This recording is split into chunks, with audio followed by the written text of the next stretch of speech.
Let's set up the first problem. Today, we're going to start with defense. Then we're going to work on contact fighting. And then we're going to look at a game that's almost had like a good portion of these examples, a real double-digit Q game. And you can see why these lessons are really important. And then finally, if we have time, I'll show you a game that I fought in the Younggunsei League where a one down was acting like a 10Q. So anyway, let's see.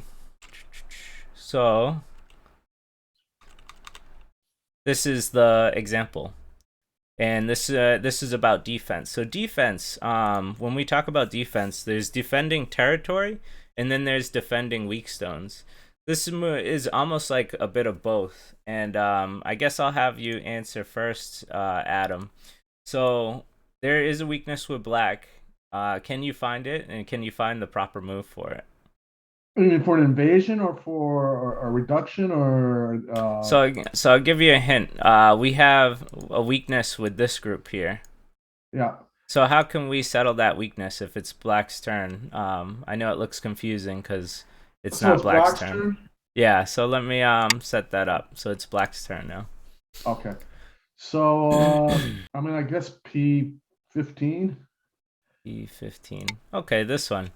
All right, I've seen this before. And that's okay. So this is the incorrect move, and the reason is because later, white can either clamp or play under. Now, I wouldn't recommend it now. This is too early in the game. This is more of an end game thing. But as we know, if white plays here and then black comes down, white can peep at this cut, and then white can try and make some semblance of a base here or an invasion. Of course, this isn't perfect, but it's all right. I mean, it's definitely good if white's comfortable with trying to make some sabaki here. An easier way would be something like this, right? Because if black plays here, white can play this. And so this would be really bad for black. Or it can come down to a ko, right? Which would also be very bad for black. So the weakness is actually here that we want to guard. So we have two cutting points. And I've seen this in a lot of double-digit cube player games, so this was a good example. But this one is a lot safer because if white plays here, well, if you had the ladder, it'd be okay. And usually I'd think the net is okay, but I do see a way out. So there is some type of weakness here. But still, I would be pretty comfortable, even if, let's say, I played like this, and black can continue to come out, and this becomes weak. I don't think this is gonna die. But anyway, when we look at these weaknesses, this is the particular weakness that's a lot worse. Do you see how this weakness could be a lot worse? Yeah. So, yeah, I mean, this was it for the defense. There's two ways you can defend. You can defend this way for a solid touch, but it does have an empty triangle here. And then you can, and when you play this at the end game, white ends up getting sente here. So white gets to play the next move. Whereas when you play this tiger's mouth, well, black gets sente. So now black gets the next move. So to me, this is a more efficient block here, and it works better with this stone. So this was the first question. This was the first defense that we wanted to look at here. So let's move on to the next question, which is here. So it's white's turn. Let me just set it up as white's turn. So, let's pretend black's last move was this. And I will ask Terry. Terry, where do you think white should go next to play a good defensive move? P P10. P10. Okay, yes, that's right. Now, why P10 and not this move? Well, because that's over concentrated. Okay. And for people who don't know, could you explain over concentration? Using more stones than is necessary to obtain territory. Yeah, it's like a small area, and it's using a lot of stones for that. Plus, it feels like it's really only doing one thing. So this move is only doing one thing, which is defending. And so black gets sente again. And so black can make the next move. this isn't fun for white. So the best defense was your first answer, which was this one. Because now, if black answers, white gets Sente, first off. So that's already good. And if black tanukis, then white gets a move over here, or here, or here. So white gets the better local position in this area. Now, this defense, most of you guys I'm sure will know, but let's pretend that we don't, and this is a new concept. This defense is necessary, and the reason is because if black was to be able to play here, black is perfectly safe now and is able to break up this area because these two stones are here. And this is a very common opening too, right? Like if white approaches here, black connects under, and then as you know, white gets this little situation. But anyway, if white plays here, black can try and cut through the spike, right? Cut through the knight move. And then black can get this nice under Hane. And then when white protects the cut, well, now black has connected. And so black gets a really nice territory here. And white lost his base here. So white only now has, the ability to kind of run. Not that white's in any trouble right now, but it's just, you can clearly see that black is getting more territory very comfortably. Whereas if a stone was here, so let's go here, and black tried to play the same exact move, well, now because this is here, this diagonal defense works very well. If black tries to come under, white can stop this, either playing here or here. I like this move, to be honest, because it really damages this corner and cuts these two off. And now if black tries to connect under, we can Atari, and then once black takes, we can connect. And so now you can see black can't make two eyes here and is going to get killed. So this defense is very, very good for two reasons. One, it impedes on black's potential territory. Well, three reasons, really. Because if he guards it, then you get Sente. So that's two reasons right there. And two, it's much better than this one, or doing nothing at all, right? So this was, to me, I thought was a really good example of defending with two purposes. So this move is a very good defense move. Okay, let's move on to the next question. So for this one, how about Bonnie? Why don't I ask you? So it's black's turn, and white just played here. We're talking about defense. So how should black defend this area?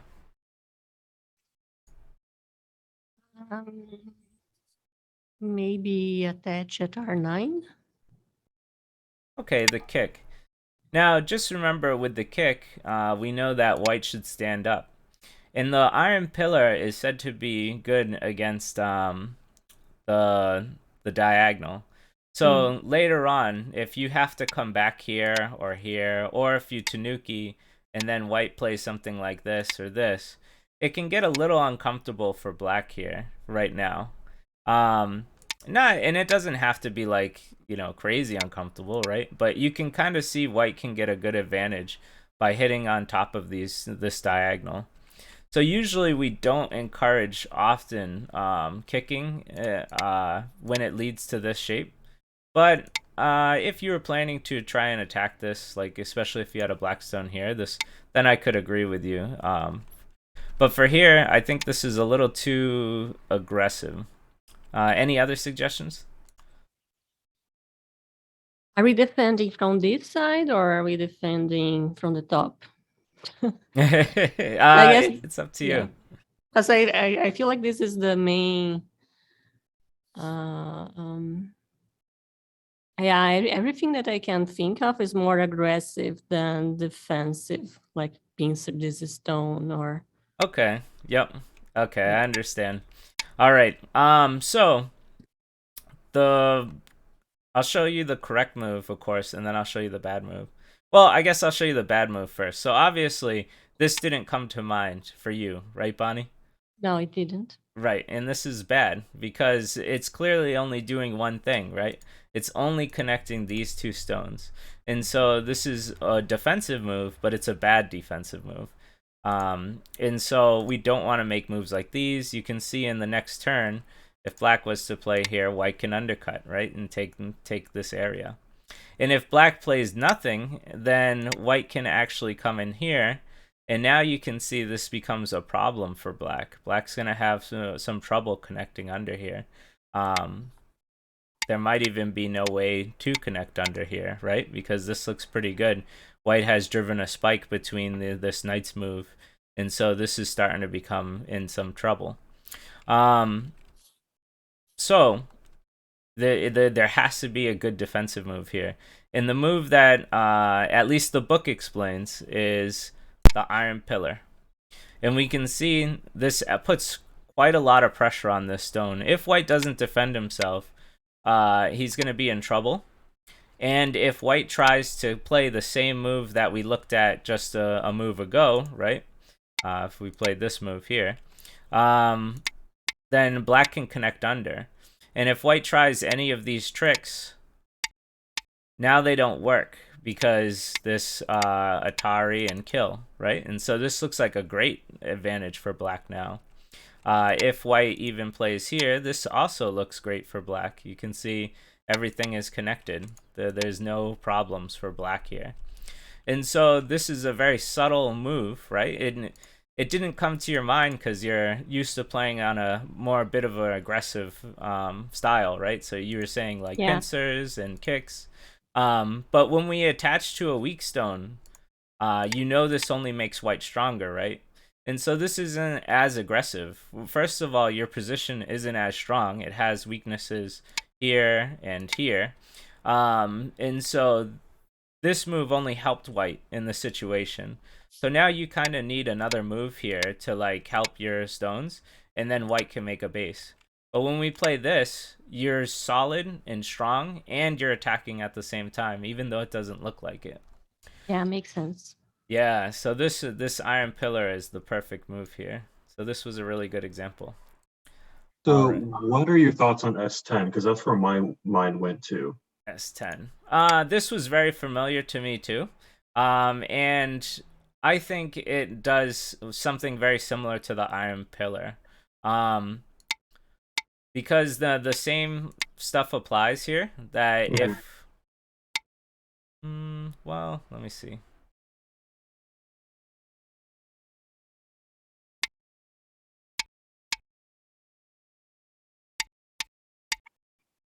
I mean, this looks okay for white. But it still looks good for black too.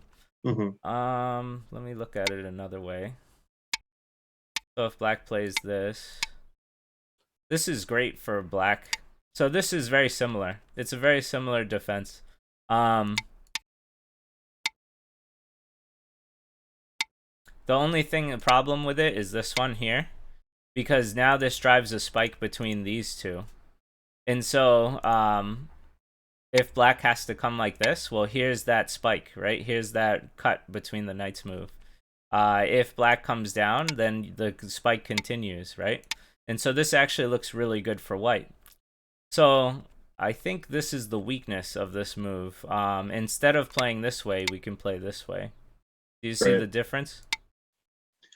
I think so, yeah. So let's come here and do that same position, and white plays this one. This is still here, like this. So I guess the spike is still here. But to me, it feels much more solid for black now, just because we have absolutely no weakness in this formation.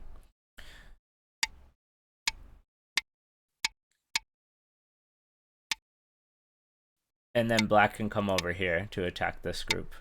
Mhm.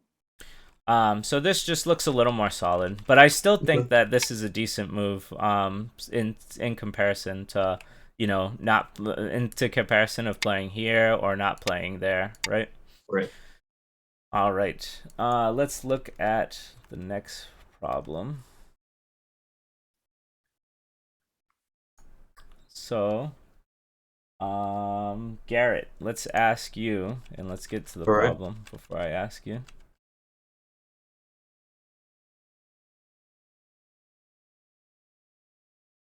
Okay, so now it is black's turn. Well, yeah, Mhm. I'll keep the black stone in my hand. So now we're talking about, instead of defensive territory like those other examples, we're talking about defensive weak stones. Can you find the weak stones for black? The important weak stones for black? Well, the bottom right group looks pretty solid. Mm. Beyond possibly S7, which is a slow move, so I don't care about that. Mm-hmm. Upper right corner is much more concerning. That cut point at what is that, P13 looks pretty nasty. P13. Okay. Yep. So this is a good analysis. So you found the important weak group. So now we want to find the best move for black. So what do you think the best move for black is to fix this weak group? It would either be a direct connect or a tiger's mouth. I'm feeling tiger's mouth. All right. All right. So let's talk about the direct connect first. What shape does this make? Empty triangle. Does it look efficient? No. Yeah, you're right. So you are correct. This is inefficient. But yeah, and this was the cut that was most important. If we see if black played somewhere else, then this ladder is good for white, right? And so this would become devastating for black. So this is the correct analysis. And this target move is very good. So this move not only protects this ladder, but it also puts more pressure on this white group that doesn't have two eyes yet. So this is a really good move. And the book explains that this is a good move, but it also talks about this move. Are you familiar with this? That looks familiar from a book I read, but I couldn't tell you the name. You can call it the Knight's Connection if you want. I also like calling it setting up the net, because in one turn it becomes the net, right? Right. And also it looks very similar to setting up a table. So even though this is a net, it looks like a table to me too. So the reason the book explains this is a good move as well is because this gives you more influence and outreach to the middle. So if Mhm. this weak group is going to have to do a lot of running, then this move is even more efficient than this one. I Okay. think both are great though. So I would be happy with either of these moves if I played them or my students played them. So good job. That was Do you really have a good. preference? Like my gut says that group is going to have to run, even if you have some pokes on that middle white group. Yeah, So I'm so kind of leaning towards the one you mentioned. yeah, so when the game starts, White's gonna have to play some moves, some to get out, because it's gonna need two eyes here. So both characters, both players, both colors, they're gonna have to run. And so this is why this is considered even more efficient. And as we continue to run, it'll go something like this. Mhm. I don't know the very best moves, but this is more than fine, right? Sure. You can see the balloon here. Mhm. Um, so, all right. And Yeah, then thanks. finally, the last thing we should talk about, I guess, is worrying about this. Do we have to worry about this? No. That's right, because if White's greedy enough to play here before the end game starts, it's only helped Black make a really good position here and hurt White's group in itself. So this is good analysis. Good job. All right. So let's find the next one. I believe it's this one, because I think we just did this one. Okay. Let's go back to Alex. So Alex, let's do this. So this is, I think, a pretty, I'm sure you see this quite often. Um, so let me ask you, as white, what would be the most efficient way to defend your weak stones?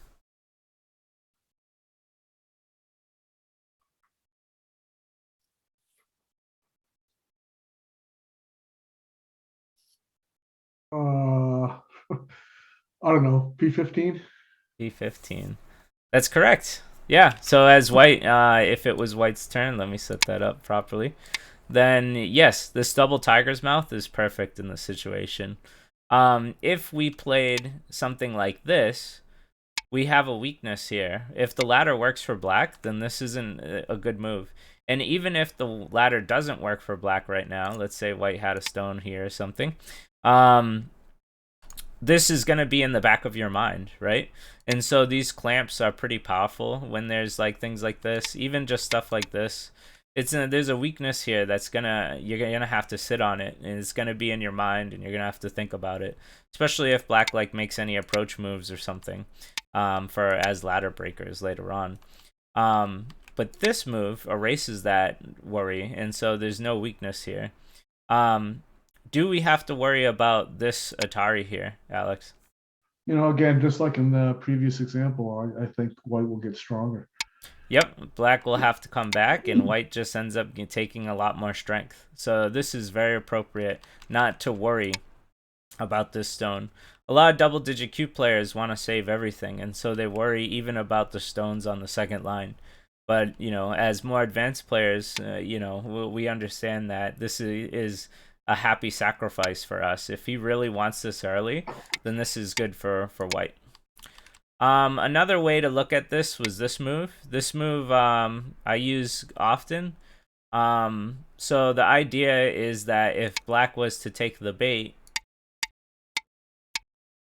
then we would get a nice squeeze, and he would get a bunch of grapes. This wasn't in the book, and I was trying to figure out why.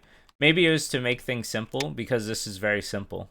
But I also thought if you tried this and then black just took, well, now there's a lot of trouble, and so black can get a pretty good result here. So I guess in this particular shape, maybe this isn't the right time to do this, but this was the recommended one, and I like it, even if you get the B-42 bomber, they say. But all right, so let's move on to the next one. Like you don't have a problem with white being so heavy with the bomber formation there? Not right now, because there's still a lot of weakness for black here that black's gonna have to fix. So if black, where's black gonna play? If black plays this way, one, you can come out this way and start clamping or coming down or coming over the top. So white's going to be okay. If you look at this as a reduction, this is a very successful reduction because there's two broken knight's moves here. So white has done a good job of breaking up this area. It's going to be hard for black to make points here and here right now. So I think this is fine. It's better than having this die, right? If these just die, then this whole area becomes black. So we want to, make something here. So that's why I'm comfortable here. Does that make sense? Yeah. Okay. All right. And I think we're at the last defensive question. So I'm going to ask Terry this one. Let's see. So here it is. It's black's turn. What should black do? Oh, okay. Let's see. Since it's a defensive question, I'm looking at a cut. So yeah, I'm looking at a cut. So I think Q15 might be appropriate. Make the bamboo. Yes, that's right. In this case, if black was to Tanuki, you can see this would be terrible for black. Exactly. Yeah. Right? The cut works. Yes. So the cut, so this bamboo is really nice. It also puts pressure a lot on this stone. So if white plays, let's say here, black can defend the corner and his weak stones all in one move. If white plays anything else, then black can hammer on top of the stone later or under, and you can see that black's gaining lots of territory while weakening the stone significantly. Now might not be the very timing of it. Maybe now you would want to obviously, take a corner or something, or a big move. But this is very, very good for later on. So there is one more question out of this. The question now is, and I guess I'll ask Garrett. What should black do now if it was black's turn again? So let's say white played here. That's a good question. I'm mainly looking around the, what is that? P12 area for Tanuki. So I'm trying to figure out if that is automatically alive, which I don't imagine it would be. Yeah, so I would want to defend like let's say Q13. Q13. Okay. I wouldn't argue that this is a bad move. In the book and in the Joseki, the normal Joseki, black plays this move. And what this shape is, it's like the dog's face or the table shape, whichever way you want to look at it. And you can see if white tries to play through here, well, now you have a nice tiger's mouth and a nice connection here. So this is a very strong shape, and it's usually the recommended move. This move does this almost the same exact thing. The difference is this is going to be a ladder, so just keep that in Right. mind. Maybe this leads to more co-threats, and so maybe this is why the book and older Joseki prefer this move, because it's just more solid and doesn't lead to as many co-threats, right? This is the biggest co-threat you're gonna get, or this one. Whereas with this move, because it's a ladder, if we get into a ko, then he can pull this ladder out for a couple of moves. And so just keep your shapes in mind, and that this table is good. In the book, it explains that this would not be the answer anymore, right? And you felt that in your own analysis. And why is this not the move again? I mean, one, it feels way too slow, and it feels like it's kind of begging to be have a move on the sector line, around a P13 or so. Yeah, for sure. So yes, that was the correct answer for sure. So this is a little too slow. Where this one makes a little more shape and is faster, and this one is still okay. I mean, I don't have a problem with this move. I had to come up with a reason for a problem with this move, and that reason isn't even that big of a deal, right? But okay. So when we think about all these problems we just did, each one of them had a way to defend, but the defense was either too slow or it felt one purpose, right? And so each time the book would help us find shapes that were better and better for defensive. That kind of did two things. So this is something to really think about, when we're playing our actual games, right? So when we're making defensive moves, we want to think of the most optimal way to defend. So if we were worried about this cut, we definitely don't want to play an empty triangle or a solid connection here when we can connect with the tiger's mouth or this knight's connection. That's what they call it. To me, it makes me think more of like the net shape, making the net or table shape, but it is specifically a knight's connection. Okay. So I do find a lot of double-digit Q players struggling with this type of two-purpose defense. So that's why I really wanted to cover this. So when we look at this, I've seen players, when they start playing from like 20Q to 15Q, they usually play like this, right? And so we want to avoid that. But that's it for the defensive talk. Now we're going to talk about contact fighting. And so this should be very good because I still see one-dans today messing up in contact fighting.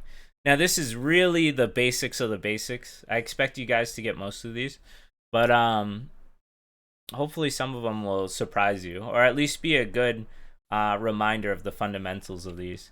And after, I have an example of all these contact fights, and that was a double-digit Q player, really close to single-digit Q, and he was still making these fundamental mistakes. So they're definitely good to read here. So we'll start with this one, the contact play, the kick, or the diagonal attach, if you want to call it that. Bonnie, let me ask you. It's black's turn. What should black do? I have 16.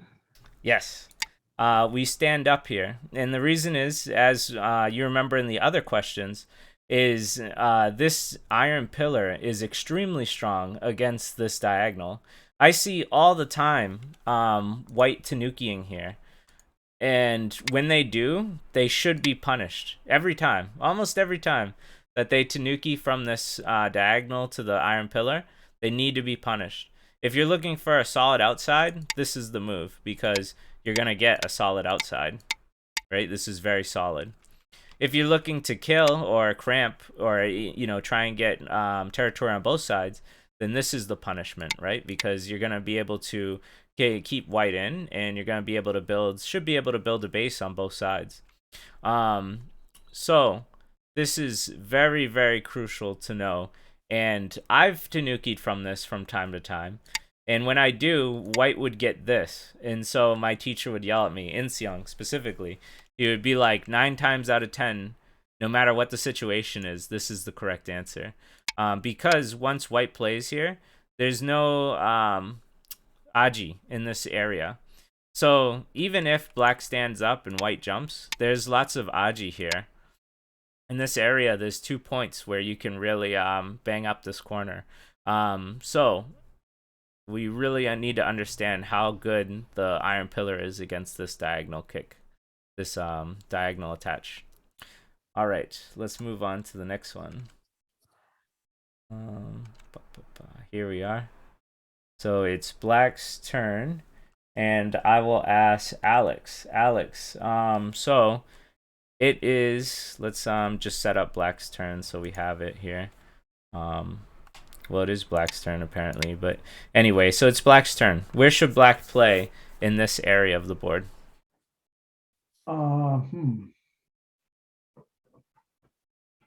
Ignore I think these. I'd be a little cautious and play P14. P14, P14. This one here? Yeah. Okay. So in this example, and this is a good fundamental for you then, Alex. Whenever you see a tiger mouth forming, your alarm should go off in your head, right? And so you want to break the tiger's mouth, because when you break the tiger's mouth, you can see not only has it weakened white, but it strengthened you significantly. If you play here, white can play this, and so now there's a potential spike, right? There's a potential cut with your knight's move, which is dangerous. And if you were to tanuki, you know, you might as well just give up on this area. And so you'd have to play this. And even now you have a serious weakness here, right? Either here or here. And so the reason is because of this tiger's mouth. Not only is it good for white to make the tiger's mouth, but it's also hitting the head of these 2 stones. This is a huge, huge, huge fundamental that we need to understand, or principle, which is not to get hit on the head of 2 stones. Have you heard that before? Yeah. Yeah, so this is good reinforcement for that. So remember, if there's a chance to break the tiger's mouth, seriously think about it before you think about anywhere else. So this move is devastating against white, and this move would be devastating against black. So it's a very urgent move, very, very fundamental. So yeah, I mean, that's really what I gotta say about it. Let's move on to the next one. Oh, and I guess I should ask, so do you understand why this is so important? Yeah. Yeah, I made it pretty clear. Okay. All right, cool. I was thinking of trying to get ahead, but I can't get ahead when, you know, when he can hit on the top of my 2 stones or so. Yeah, it's very damaging. You know, there's weaknesses. You got to answer, so it's gote, you know, and so white can then move, you know, more ahead, right? Yeah. But yeah, so this is very good example here. So next one. So this one should be pretty easy. Let me ask Garrett this one. Garrett, what do we got here? If it's black's turn, where should we play? My initial instinct is to do Hane ahead of 2. So what is that? P13. But those cutting points look kind of sketchy.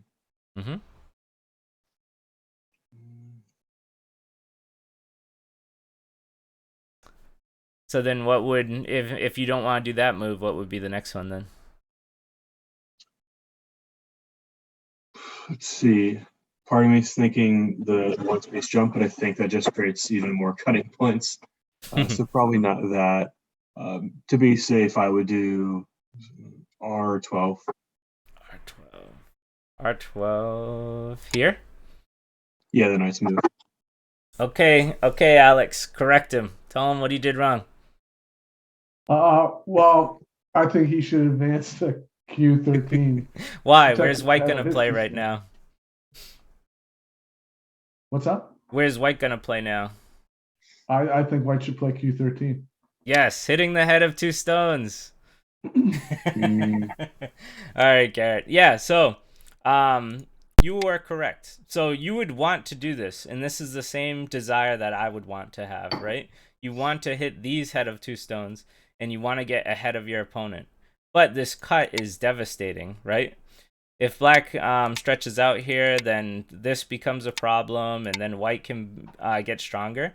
And now these two groups got cut, and so you have a weak group, and you're losing territory.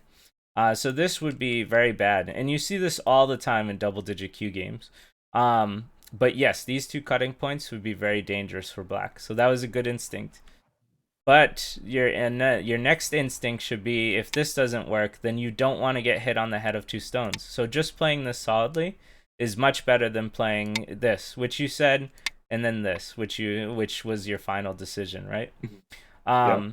So we can see if you played this, you are correct. It's going to cause lots of cutting points, and there's going to be trouble, right? White's going to get out, or you're going to leave too many cutting points. And so it's going to be pretty problematic. So this was not the correct move. In this one, even though it's a little faster, and I know you want to move fast, white, maybe playing this directly isn't the right move, but white doesn't have pressure now, so white can just jump ahead. And so white is still staying on top of you and capping you. And later, so if black plays something like this, now he can hit the head of 2 stones, right? And very comfortably making this tiger mouth shape and taking sente. So then he can play somewhere else, right? Right. And even then, I wouldn't play this because this is more of a thank you move. I would use this for a co-threat. So if we were in a co-battle, then I would use this because now I'm creating a spike, right? Now, if he answers the co, then I can cut through. But anyway, this move eliminates all the aji, all the problems, and it pushes pressure on this white group. So if white tanukis now, where should you play next, Garrett? I mean, I want to turn. Yes, the $1,000 turn. Very strong shape. Very strong shape that hits the head of 2 stones, hurts the potential of white, and builds your potential even higher. So that's what this move helps you do. This move doesn't help you do that. Well, I guess you could argue it does, but Not as much. yeah, I mean it does because this helps the cutting point. But I think it makes it more obvious that white shouldn't get hit on the head of 2 stones, right? And so white's gonna play out.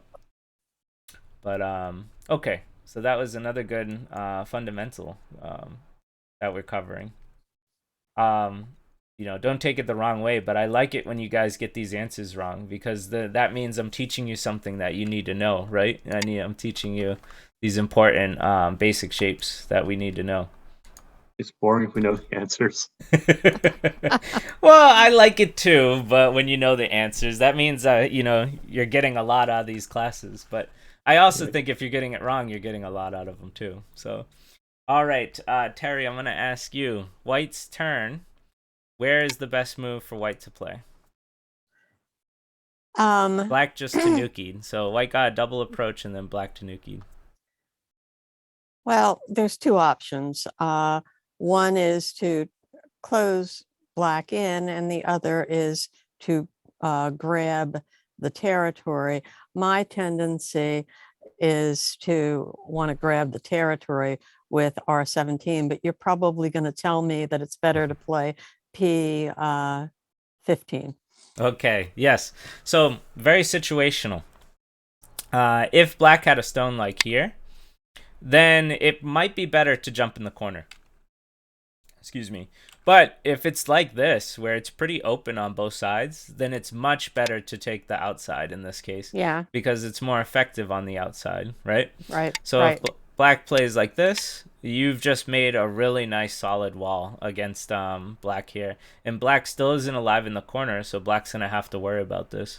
Maybe black will attire first and then play something like this. But you can see that black's going to have a lot of trouble here in this corner. And even if you just let black live, right? Like, even if black takes the time to live, I mean, that's only going to give you better situation, right? A better situation on the outside. So this is, I forget what it's called in the book. I want to say it's like a triple threat. So, you know, so enclosing this corner would be amazing at this time. So, yes, this is the answer. And like I said, if black was really close to this white stone, then I could see taking the corner being better. But just know that when you do, oh, by the way, this is that first problem, right? Where you want to break the tiger's mouth. Black's going to get a lot stronger, you can see. So now he can mount a counterattack. Does that make sense? Yep. So you might be only getting one side, whereas going for the outside, you might be able to get two. Or you should be able to get two. So. All right. So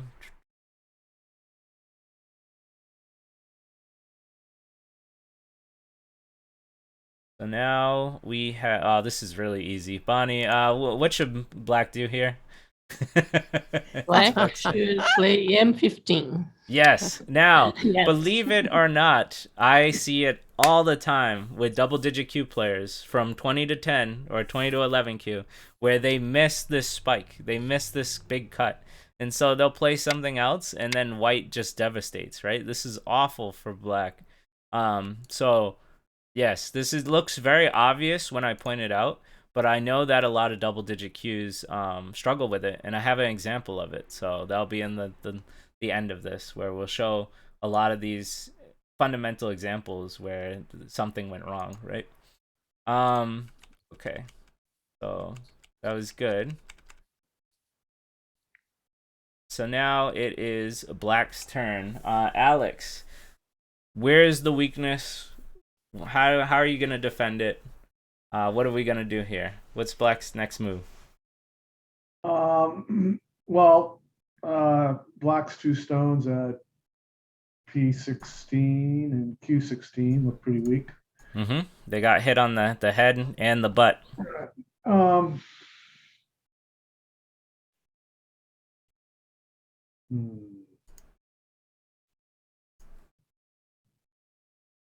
don't know. I'd almost think about sacrificing those two stones, but maybe Q14.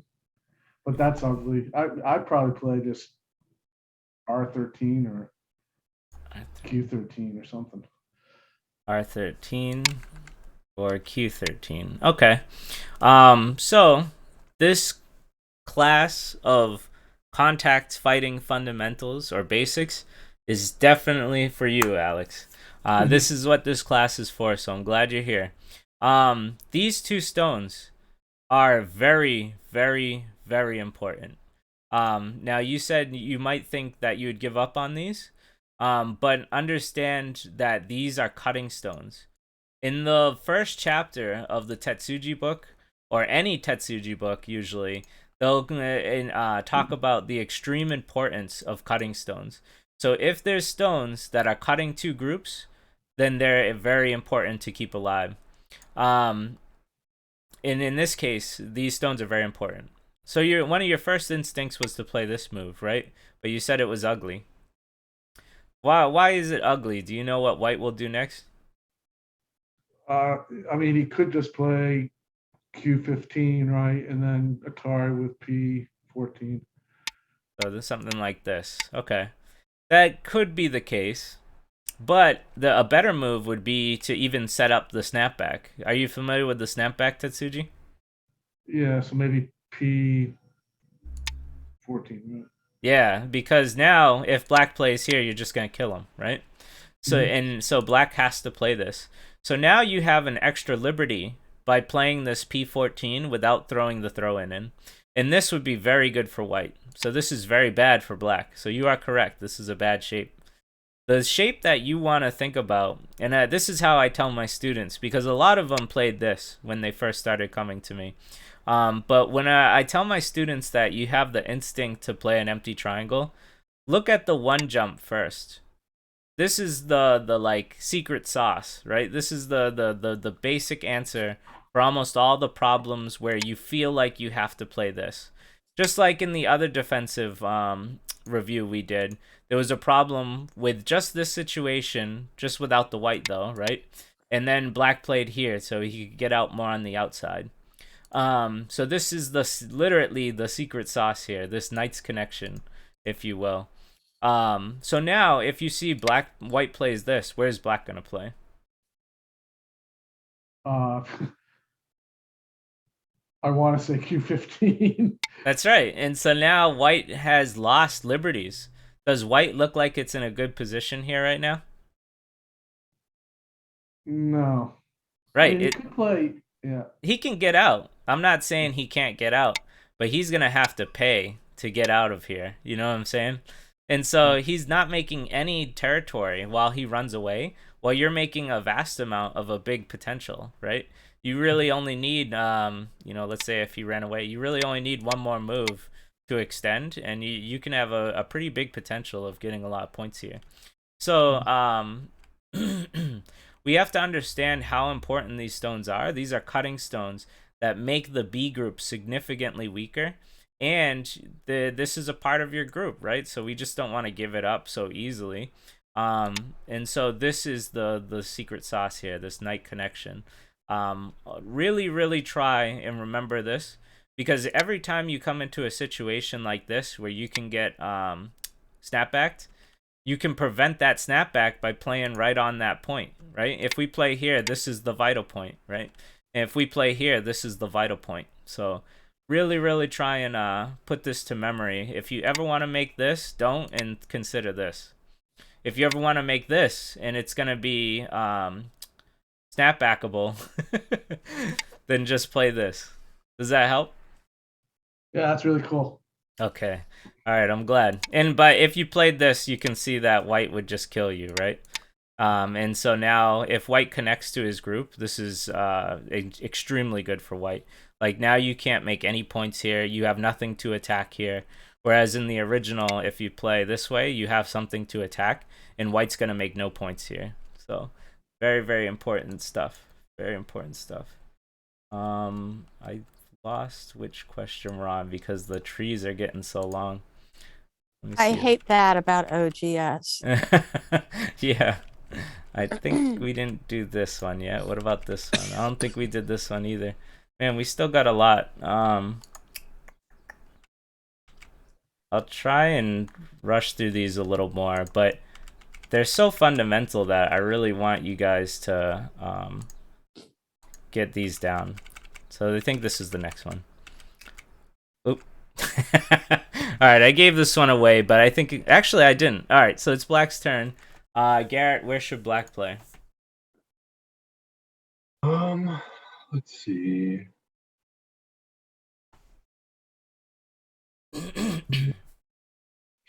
I mean, the immediate option would be to connect to prevent white from connecting up, but that feels kind of small. Mm-hmm.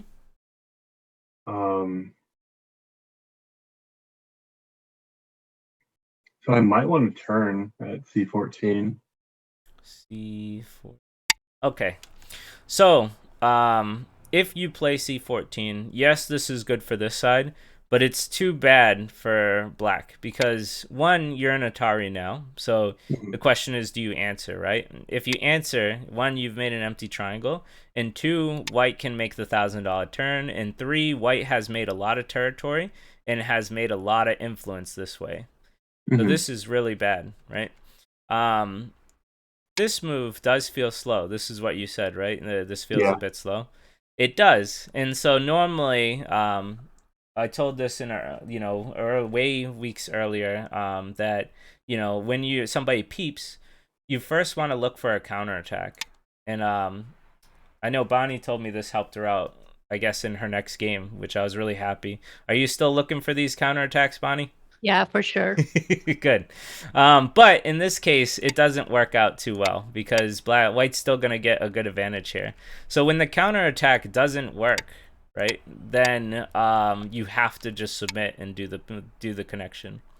The Gove proverb is if someone peeps, if your opponent peeps, then I'm actually saying it wrong, but do you know the Go proverb, Terry? Was it? Even an idiot connects to the peep. Yeah, or a fool. I can't remember which. yeah. Even an idiot connects with the peep. So, really, really take that proverb to heart. Don't give up just because somebody. Always evaluate when somebody peeps. Evaluate what's going to happen if they take the cut. Because this is too much. Do you feel that, Garrett? Like how much this really is? I mean, I do now. Like, I thought it was just kind of a few points, but especially with that turn, it gets nasty. Yeah, real nasty. And if you try and prevent the turn, white's still gonna get quite a lot of territory, and later gets this, Tari or this capture in Sente. So because black's gonna have to connect these two groups. And this looks ugly, right? This is like a double empty triangle, right? At least it feels that way to me. So Right. it's a good result for white. It's too good for white. So if you can't find a counterattack, which you should look for, every time somebody peeps, you should look for a counter first. And if you can't find one, then you should just unfortunately submit. I wouldn't say every time. As you said, some stones are just not worth saving, but this particular case is very worth saving. So always evaluate the situation. Will do. Now, Like, do you recommend peeping sooner in a game rather than later, or do you like to keep the peeps as reserve? it depends timing, but I would say you're safe to peep somewhat early. As long as once you peep, understand that. So we'll take a look. We'll find that one again, or maybe I won't. Yeah, you could. Yeah. But so the idea is that. Hold on, I really want to explain this right, and so I want to find it. I think it is this one. Yes, it's this one. Okay, so understand when you peep and they connect, this stone becomes kind of like a trash stone or a very weak stone, right? So this wouldn't be worth saving right now, right? Mhm. Do you understand that? Right. And maybe I could argue that it is worth saving, but a lot of the times it isn't. Like especially if you peep like, where are we? I don't know how I lost it, but let me see. So if you peep like something like this, understand that this would be a trash stone now. So if you don't care about like losing 2 points, then you can peep early. They're really good for co-threats, so I use them for co-threats a lot too. So that's also another thing to consider. So I guess I can't really give you a general idea and say like, yes, peep early, or no, don't peep early. It's very, very, very situational. Okay. So that's unfortunately all I can tell you for now. But let's go on to the next one. This lecture was long. It's already been an hour. Are you guys still okay? It looks like we still have 1, 2, 3, 4, 5 problems, and I can have 2 games if you wanted to look at them. I don't know what you guys want to do. What's the consensus?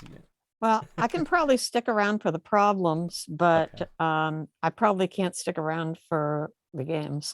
Okay. All right. Maybe I'll try and go through these quicker. But they're so fundamental. So when somebody, gets it wrong or even right, like I still want you really to understand the concepts of these. But let's ask Terry. Terry, it is now White's turn. So what are we gonna do? We have some weaknesses, right? How should we address Yeah. them? Well, uh, my eye is drawn to the right side, and there's an Atari. And then if white answers that, there's a Atari at S16. So I'm thinking that I want to defend against that. And S14 looks solid. However, it probably isn't necessary because if I play R13, none of that works. So I want to play R13. Yep, this is the right move. So as we can see, if white was to play anywhere else, this would be devastating, right? This would Right. actually just kill like pretty much the whole corner. Yeah, this would just kill the whole corner. So we can't have these lingering two cutting points, right? So I Right. always tell my students when there's two cutting points, you definitely have to do your reading here. And this is also the same. So if you were to hane on top, it's the same exact thing, right? Right. So this is the correct move. This also works, but as you said, it's just inefficient, right? You'd lose points here. Yeah. So Unnecessary.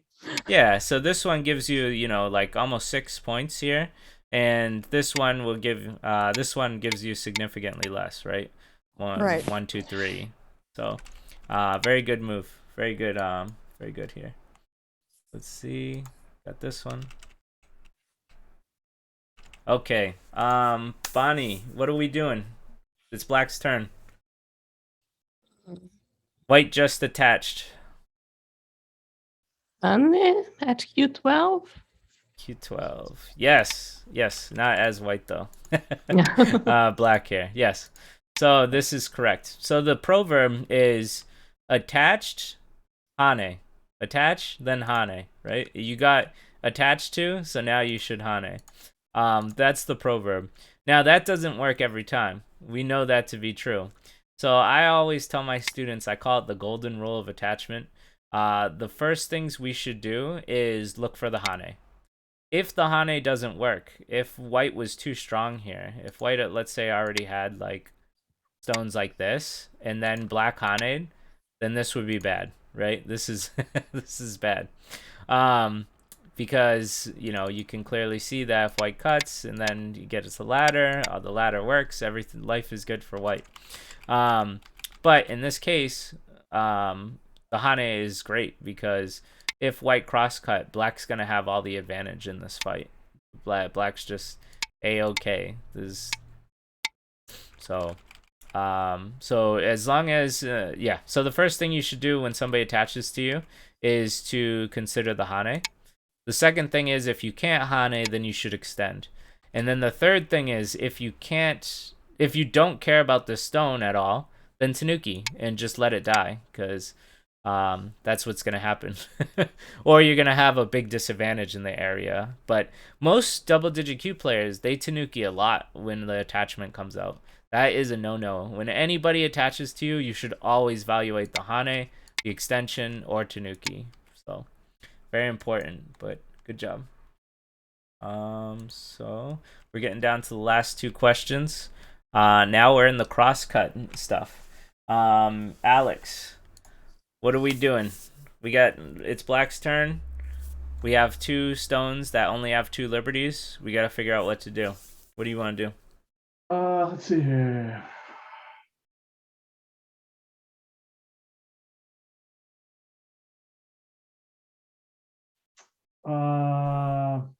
Extend. Where to?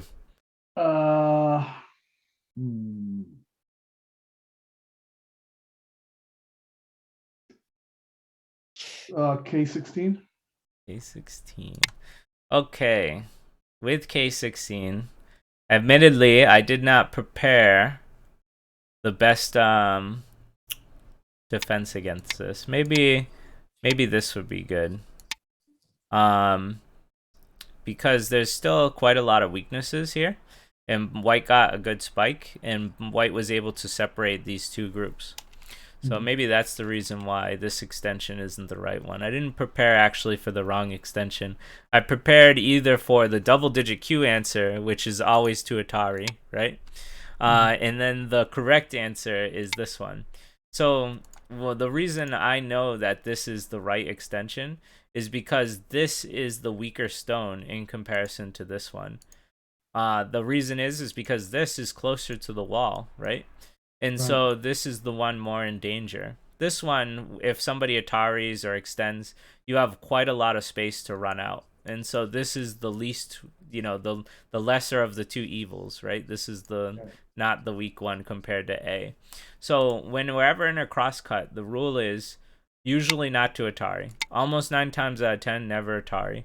And there, I can explain that after. But the other rule that it comes into play is you have to find the weaker side, and A right now is the weaker side. So A would be the better move here. In the book, they only show the double-digit Q answers, which I have to literally pound this into my students' heads over and over and over until they get it, because they have that tendency to want to Atari. But so if black was to Atari and black was to Atari, what's happening here now? Well, the idea is we have two weaknesses, right? And so we're going to have to fix that weakness one way or another. And then now white has gotten himself a nice position in a net. So when you Atari, you make your opponent stronger and you actually weaker. And so to do that twice is like devastating against yourself. But I think you knew that because you went right for the extensions, right? Have Yeah, you? and I was actually thinking which is the stronger stone. And I was thinking A since he has support at The C guy over and here. at D. And I Yeah. thought, without thinking too hard, I was thinking Yeah, that stone is a he little stronger. he's kind of too far away for support, right? Yeah. Just because, yeah, when I tried to find a bad example of this move and why this is the weaker stone, this is what I come up with. So even if black lives here, right? White got a really nice spike between these two, and white will be able to really reduce this area quite a bit. So that's how I see it. But anyway, it was good of you not to Atari. Have you heard this before? Not to Atari in the crosscuts? Yeah, I had heard that before. Right. But you Okay. gotta watch, sometimes there's always exceptions, but Yes, yeah. There's exceptions, but very rarely, surprisingly. This rule usually tends to be true, and in this game, there's 3 crosscuts that happen, and all of them were bad. And so this was a very good example to look at, these fundamentals here. So let's do the last one. Garrett, I'm going to give this one to you. Okay. And so now it is white's turn. So let me just put white's turn on the board. So now white stone's in my hand. So what are we gonna do? Let's see. I feel like that middle white group is dead, but might have some Aji. Actually, that cut at Q16 looks interesting because you can Atari and then Atari down. Okay. Let's see.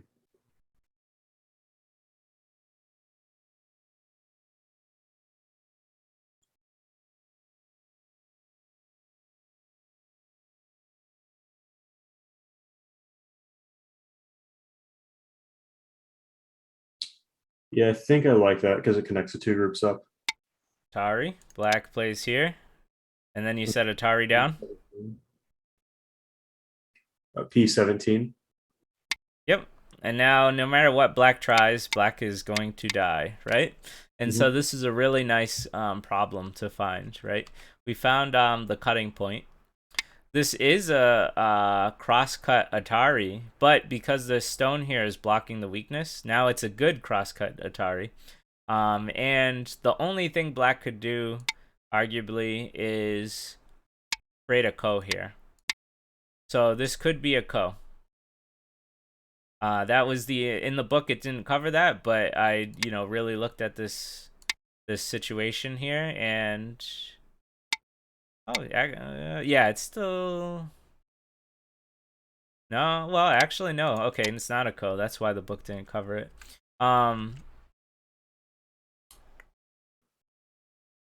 Yeah. Okay. Yeah. So this answer just works. So good job. All right, those are all the problems I had. If you need to go, go. But I did want to show you guys this game really quick, just because it had so many of these fundamentals in it that we went over, that it was a perfect example of a real double-digit Q having trouble with these fundamentals. Mike, before you start the game, I was just wondering what you refer to a book a lot, and I was just wondering what book is it that you were referring to? Yes, I forgot to tell you that. So if you wanted to check out all these problems, all these examples, all the knowledge that I've bestowed upon you here, what I did was this week was I read the Janice Kim Learn to Play Go series, book number 2, which is labeled The Way of the Moving Horse. Every single one of these examples and all the things we talked about were all expressed in that book. And for me, I've read that book like 10 times. I've been playing for over 18 years. It was one of the first series of books I ever read.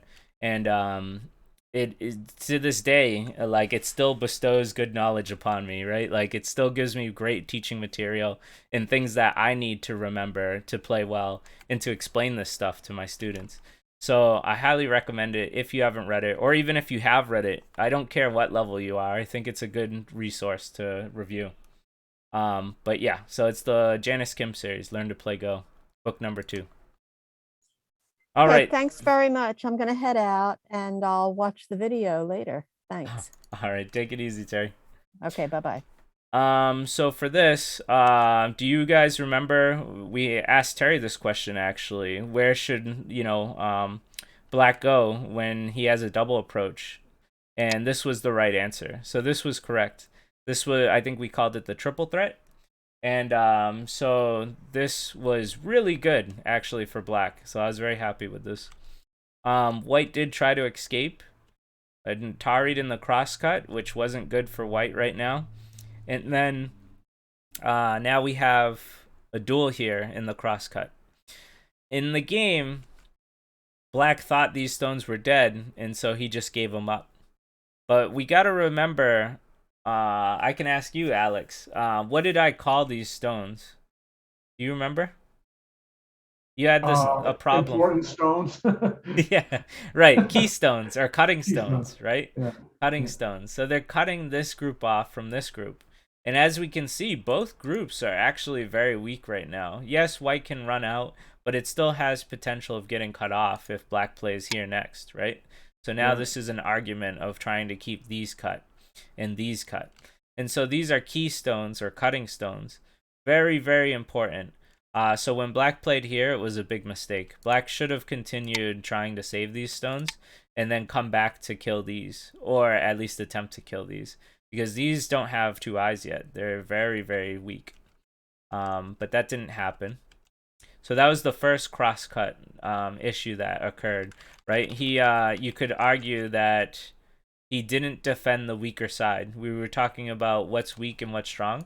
So we have 2 groups, and he didn't defend the weak side. So he needs to defend the weak side, but he didn't. So next we got to here. So this was the attachment. And Bonnie, I asked you this question. What should Black do here in the situation? Huh? Yes, that's right. You did it, yes. So Black played here, which is very bad, because if White plays here, you can see White has gotten significantly stronger. When we look at the situation, White doesn't have 2 eyes yet and is between 2, decently strong Black groups. And so this Hane is very, very crucial to Black's fight here. Now, what he was scared about was the crosscut. So this is crosscut number 2. Does Black have to be scared in this crosscut? This is actually pretty hard to find. It took me a minute to find it. And I don't blame you if you get it wrong. But Bonnie, where would you play as Black right now? Yeah, maybe L4. Which is Atari after a crosscut, so maybe not the best idea. All right, so White would get stronger, and then I Yeah. assume you would connect here. Yeah. But then when White plays here, then it becomes a problem, right? Because you can't cut these stones off. So this, I don't think, is the best result. So the Atari and the crosscut is usually bad, as we know. This is a tricky one. Whenever I looked at any of these, white kind of got a decent position here and was able to make life pretty easy, you know. So it was a little tough for me to find the answer. What I found was this move here. And it looks ridiculous. Oh, sorry. I need the Hane and the crosscut first. And it looks ridiculous at first, right? Because we were having a fight. Why am I moving away? But do you see how it damages the stone significantly? Because of the ladder, if you play M7, no? I mean, if black gets to play M7 later. Yeah, so it threats this stone a lot, right? And so white should respond in some manner. And then black can push. And because this weakness is here, that's why this move works. Because he's going to have to answer every single one of these moves, and then you can come back and attack this. Because this doesn't work, right? This does not work for white here, because these stones are going to get squashed. Do you see that? Yeah. So anyway, it was pretty complicated, but his instinct should have been to Hane first, and that's what we boil down to, the most basic fundamental. White attached, black should Hane. And he couldn't see that. He was very worried about the crosscut, and so he cowered from it. And when he did, white could have gotten a huge advantage. Not that white did, you know, so anyway. White played a bad move, which strengthened black and hurt this group even more. So that was bad for white. White should have played here. Which reminds me of the running battle lecture we did a couple of weeks ago. It was either last week or 2 weeks ago, where we talked about how important running battles are, right? But anyway. So this was an example. So let me ask Garrett, do you think that this move was good for black right now? So we look at the situation. So it's black's turn. Do you think that defending here would be good for black right now? Defending at N6? N6. Because you had the N8 before. I'm not sure if you intentionally ended that or not. N6. Yeah. So black played here. And I'm asking you if that's a good defense or not. And then if it isn't, where would black play, right? Well, black definitely isn't alive on face, and I don't think you could do anything like Q2 to make 2 eyes. So you kind of have to run out. Okay.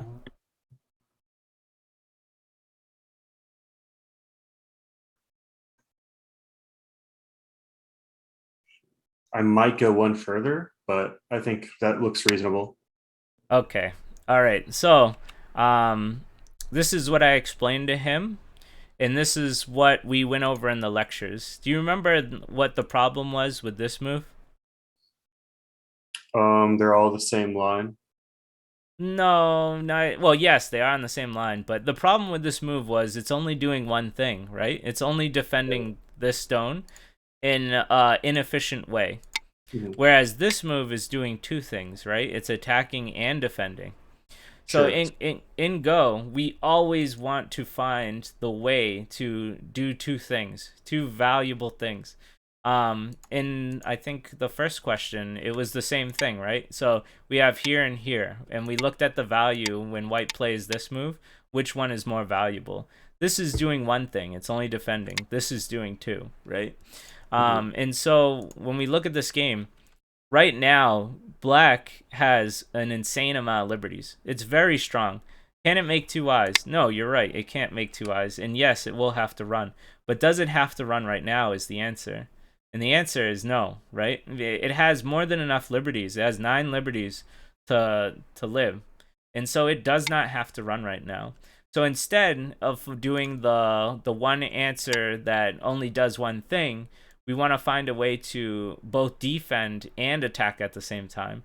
So my move was this one.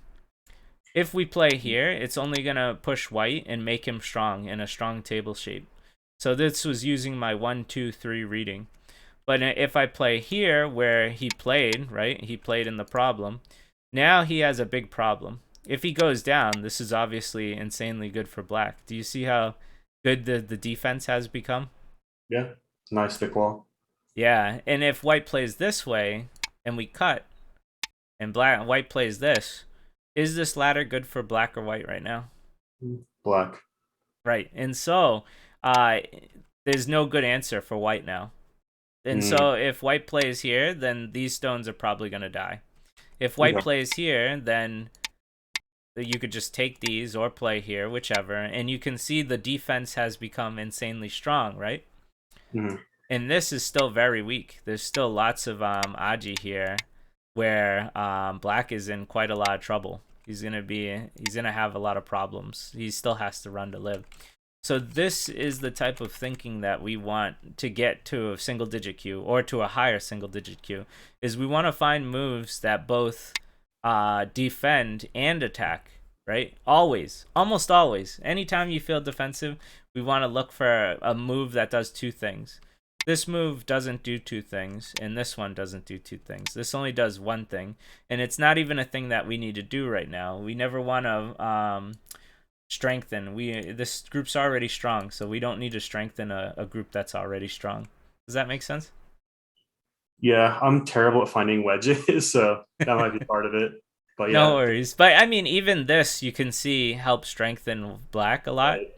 And it does put pressure on white. It's not the best pressure. White's going to be okay. But you can clearly see you're still defending while putting pressure on black. So this is doing like two things. Just not good. Just not in a good manner.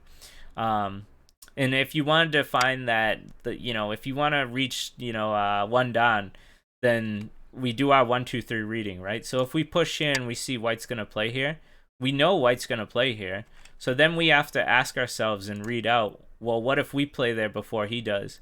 This is a very high level technique, and it's so basic. Young-Gunsei calls it, or Inseon calls it 1, 2, 3 reading, where it's like, if I read here, then I can see he's going to protect himself. So why don't I read where he protects himself and see how that goes, right? And so if you adapt that technique, I assure you'll get a lot better. But sorry, I went really on a lot on that, but it felt very fundamental, right? And this is and we covered it in the class too, so it's very important to see why this move isn't that good. So one of the last few things, this was big, but I won't cover it, and this was big, and I won't cover it, but this is huge, and I will cover it. So, white has just taken this. Alex, where should black go? Well,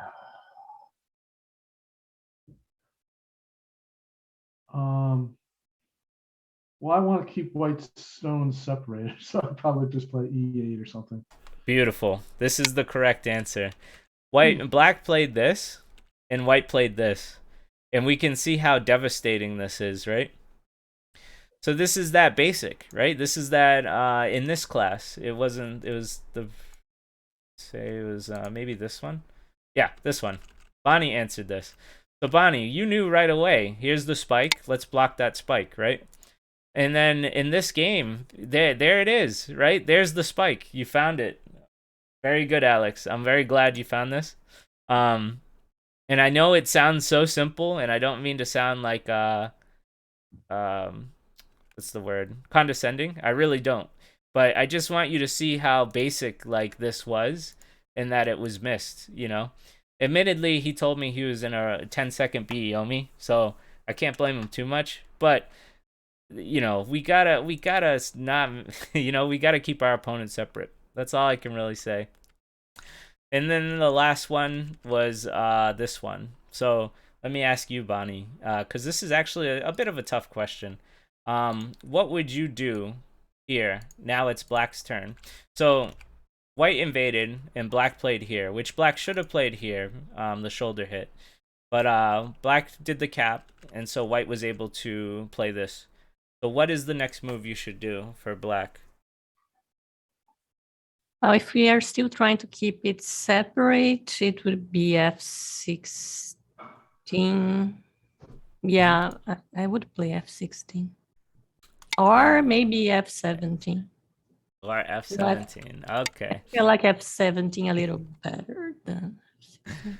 Okay. I don't really like any of them, Good. but I Good. can't think of anything else. So this is what he did in the game, and this is very bad. Do you see what's gonna happen next? I kind of labeled it, but do you see it? To one side and then the other side. So when white cuts here, you know what's gonna happen. Who do you protect? Yeah, I would. Yeah, I would try to save D16, but it would be a hard fight for that. Yeah. I don't think it would be too hard. So D16 is probably the right answer to save this corner. But white still got out, right? And got a capture. And this is very good for white, right? Yeah. So, this is not the answer then. The answer is to play here. You have to let white take this connection because he's going to get it anyway. No matter what, he's going to be able to connect. Or if he doesn't, then, you know, white's just going to be able to take your full corner, right? So, instead of playing this disconnection here, you have to play this move. And now you can kind of see that, you know, black is now very alive in this corner with Sente in a big area too. So I think it's worth it. Not only that, but if black plays this and then black starts harassing this area, this could be probably pretty good for black.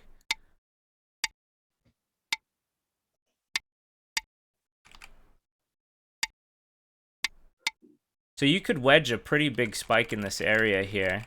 Do you see that this area is not like completely alive yet? Because there's lots of weaknesses.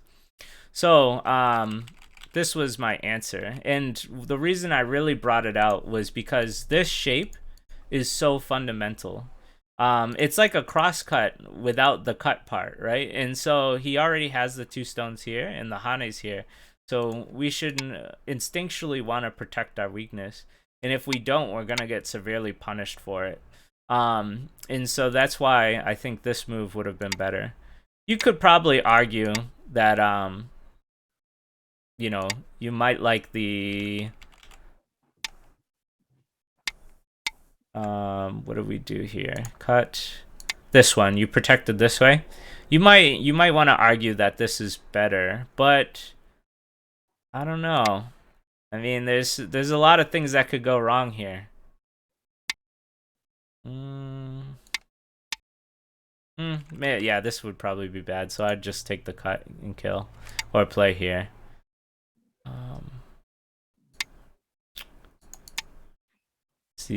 Yeah. All right, it gets pretty complicated, but I would definitely. So to keep things simple, if black protected this, I would just play here. And then take my Sente. Because now with this being as strong as it is, this group is now more than safe from these invasions. Like, this is going to live. And so you could continue to harass this group or whatever. But anyway, when we looked at the fundamental shapes, I think it should have been one of them. Let me see. Maybe it wasn't. Okay, well, fair enough. But still. Let's end the rest of it here. The last thing we could look at if you really want to see a game, I mean, we're way over our time usually, but I don't mind doing it. You can see my latest game where a 1-dan was just not allowing me to take or try to take any territory. Did you guys want to see this or no? Yeah. Okay. I'm gonna stop the recording because this is away from the lesson, but I really did enjoy reviewing this game with my student because it had so many of these examples of like really, really fundamental stuff we need to know. And this is like really, really, you know, early basic stuff. So I hope this was helpful. You can review this video or, you know, check out the book for sure. Janice Kim's Learn to Play Go series, book 2, was really good. All right, I'll end it here.